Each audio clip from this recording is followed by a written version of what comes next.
Kastoy ti kadakkel di apoy, ken kabuskol ti asok, idi na basama kang oram, idi basa ti Garden Food Plaza, idi Zone 4, Bangin Abra, pasado las 6, itarabi. Nairaman na oram, di ti lamang stores.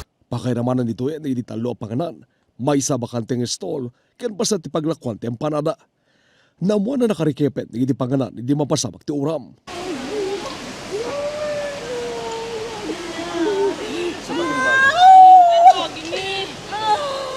Kapampanaw milang unay pamilang tulsi kadwami.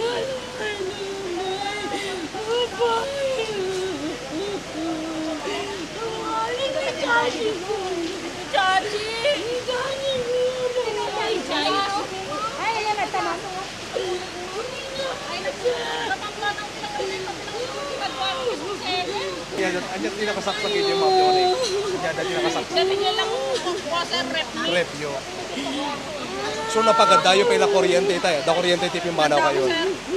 Kapampanaw milang unay, sir. Kawawit ko, sir. So awit yun unay.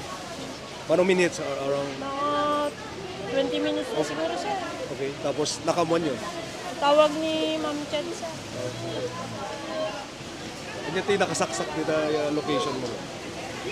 Yan ang freezer, sir. Freezer lang. Isaksak ko lang pa yung tatayagan ng Tinaganda. kuryente. So na panawa mga da kuryente tayo. Kun, sir.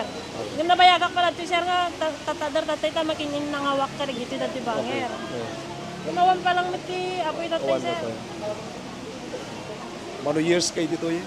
Ab 10 years kami na, sir. Oh, same time lang. Madilat na rin namin, sir. Okay. Pagbiyabiya kami karod, sir. Okay.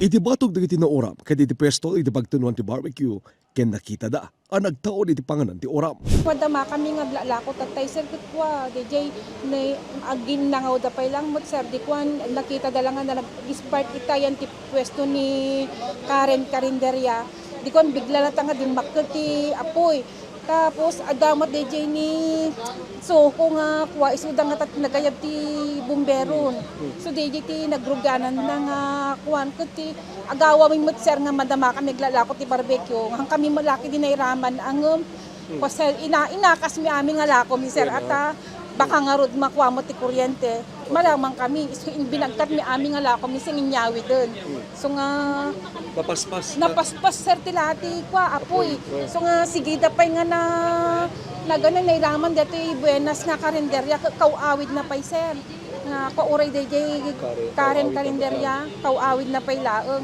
pati dito yung shawarma kada nairaman pa ay hindi mo nakakuanin sir ta dito duwa mo tinutukam yan initangan ni sir so nga kita awan pay pulos nga nabati da awan na isalakan da ura nga si kami tinayin ko dito kakatuwa mi sir siyempre sinakit kami dito nga kuha po pwesto paparis kami nagsapsapol sir so nga palimat lang una sir ura ka sa ano tiriga tirglako ang kinuha ang sinakit kami lata sir ang niya nga rod Kagidan ti parang sabsab ti oram, itinapiksama na parang tudo ng gumboy ti bagyo. Awan tinisal baragami kari na oram ng stalls. Na-ideklarama na fire out agaro pala 7 ti rabi. Initial investigation tayo apo kitkitaan tayo electric components wirings ti kuha tayo ta nag brown out nag power interruption then sudden nga nagkaadda. So kitkitaan mi chances na isu ti source na ti kuha na sir. Initial investigation pa lang sir awan pa ti final at trabaho pa ita arson investigator tayo i-find out da nagapuan na mismo. Anong minutes sa di firefight tayo? Tumagal po siya almost 30 minutes, 30 to 45 minutes kasi sir. Kung dumating tayo, talagang malaki na yun. Yes sir. Yes sir, talagang malaki na siya. So ginawa namin ang lahat ng aming makakaya sir. No, maapulahan lang kiko. May salba dagiti mabalin pa nga may salba, may rescue dagiti mabalin nga may rescue. Awan may tinasugatan iti pasamak. Dago sa nagturong ni Mayor Pope Cardinal sa iti lugar, tapno na mo di sitwasyon. Kasi na po Diyos, wamat na disgrasya. Then in declarement then, the ground commander then, Fire Senior Inspector Rasoteng, fire out then. Ituloy dalata di investigasyon tapno makita to sa mga gapunan. So, anyan gini assistance sa tasel. balintang iptek ka dito. Kitante pa i-assess tayo, nandiyan lagi jay kasapulan da, tapno diyan mo lang misong assistance di may padanon tayo kada lagi jay biktima. Agtuloy ti investigasyon ti BFP kaya naman pa'y tinideklara ang balor ng itinauram. Archie Lorenzo, Balitang Solid North.